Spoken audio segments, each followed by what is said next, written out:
Morning friends, કેમ છો? કાચો ગુજરાતીના આપ સૌને જય શ્રી રામ. મજામાં હશો? હવે આપણે જો તમે મારા સ્પેસિફિકેશન જોયા હોય યુટ્યુબમાં તો મ્યુચ્યુઅલ ફંડ પર બી આપણે ચર્ચા કરવાની છે. મેં એવું નક્કી કર્યું છે કે દર શનિવારે શક્ય હોય તો આપણે મ્યુચ્યુઅલ ફંડ પર થોડી વાત કરીશું. કોઈ પૂછશે શેર પર કેમ નહીં?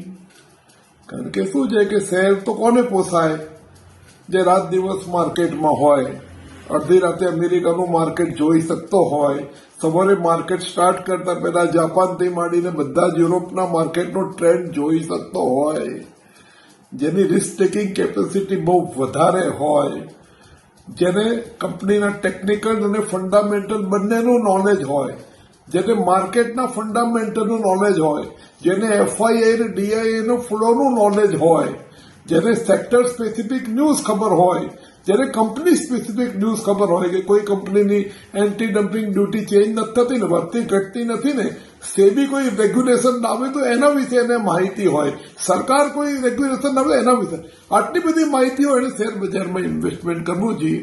બાકી આપણા બધા માટે મ્યુચ્યુઅલ ફંડ વધારે સારા છે. કારણ કે કોઈ ચિંતા નહીં, ઇન્વેસ્ટમેન્ટ કરો અને ભૂલી જાઓ અને રિટર્ન પાઓ આરામથી. એટલે એવા લોકો માટે જેમને રાત દિવસ જાગવું નથી, કારણ કે આપણે નોકરી ધંધાવાળા માણસ છીએ. નોકરી ધંધાવાળા માણસ શેર બજાર તમને અડધો કલાક, 2 કલાક તમે કાઢી શકો. કેટલું કાઢી શકો? જ્યારે મ્યુચ્યુઅલ ફંડના જે મેનેજર્સ છે એ લોકો રાત દિવસ એમનું આ જ કામ છે બધું. એટલે આપણા કરતાં તો વધારે એક્સપર્ટ છે.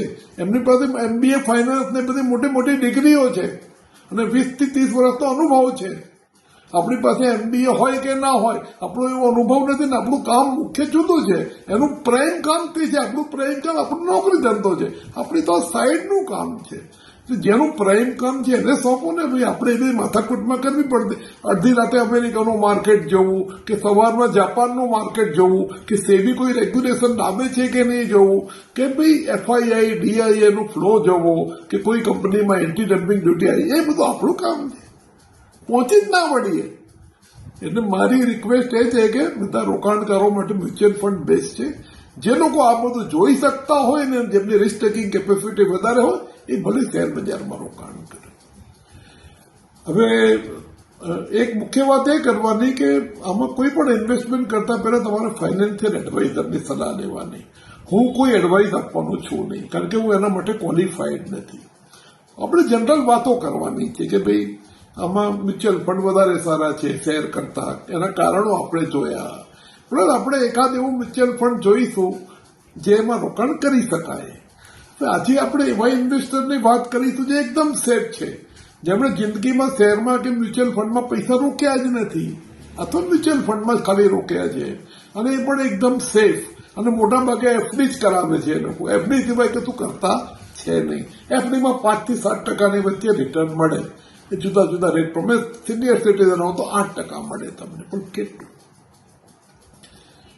જ્યારે આપણે એકદમ સેફ એવા મ્યુચ્યુઅલ ફંડની વાત કરવાના છીએ કે જેમાં એનાથી સારું એવું રિટર્ન વધારે મળે. એનું એ ફંડનું નામ છે ICICI ડેપ્ટ એન્ડ ઇક્વિટી ફંડ.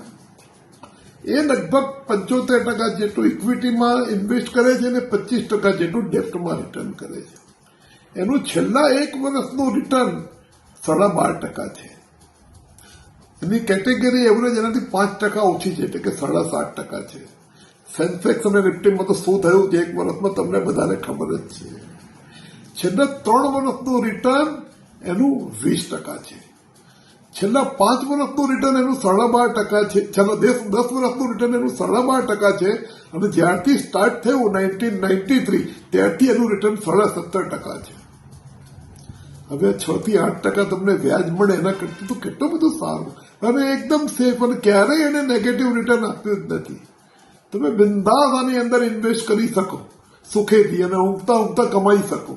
બહુ સારામાં સારું ફંડ છે અને આટલો બધો અનુભવ છે. 93 થી 25 38 યર્સનો એક્સપિરિયન્સ છે. આખો ત્યાં મ્યુચ્યુઅલ ફંડ મેનેજર્સનો આખું સેટ છે. એટલે એકાદ રિઝાઇન કરે તો એવું કંઈ ફ્લક્ચ્યુએશન આવતું નથી, કારણ કે મ્યુચ્યુઅલ ફંડના મેનેજરો જોબ ચેન્જ કર્યા છે. ઘણા મ્યુચ્યુઅલ ફંડ એવા હોય છે કે એક મેઇન મેનેજર રાજીનામું આપીને બીજામાં જાય તો પછી એનું પરફોર્મન્સ ડાઉન થવા માંડે. આમાં એવું નથી. આમાં સેટ ઓફ મ્યુચ્યુઅલ ફંડ છે, કારણ કે ICICI એનું છે. અને લગભગ 11 લાખ કરોડનું ઇન્વેસ્ટમેન્ટ લોકોનું આમાં છે ઓલરેડી.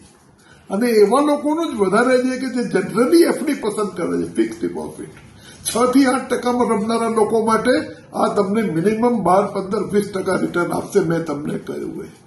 એટલે તમે તમારા ફાઇનાન્શિયલ એડવાઇઝરને પહેલા પૂછો અને એ સલાહ આપે તો જ તમે ડિસિઝન લેશો. પણ મારું રિકમેન્ડેશન તો ના કહેવાય, પણ આપણે જે વાત કરીએ છીએ, નંબર 1 શેર બજારમાં ઇન્વેસ્ટમેન્ટ એને જ કરવું જેને દુનિયાભરની ખબર હોય અને જેની પાસે ટાઈમ હોય, જેની પાસે રિસ્ક હોય. આપણા જેવા માટે મ્યુચ્યુઅલ ફંડ સારું છે.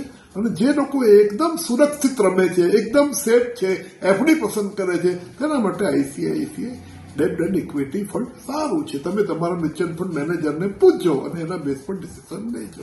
આભાર. Thank you so much.